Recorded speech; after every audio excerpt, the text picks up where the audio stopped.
एक सरपंच साहब ने मेंबर साहब બે જણા પંચાયત સમિતિ में कोई बैठा बैठा काम करता था।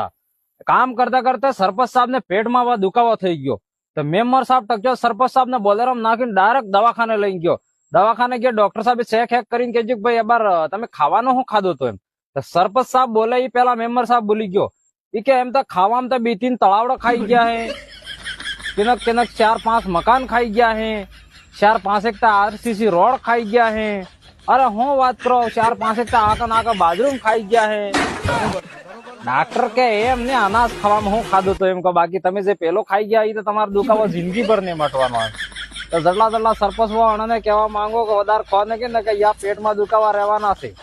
तो दोस्तों अबार अपना राजस्थान में सरपंच साहब ने सुनाव आवे जराक जोई विचारीने सरपंच लावजो कोण लाभबो ने कोण ने लाभबो एम ना आका नाका अमुक अमुक तो बाथरूम खाई जी ने कहे यार बोले रो यार खराब थी जाए आखो दाड़ो।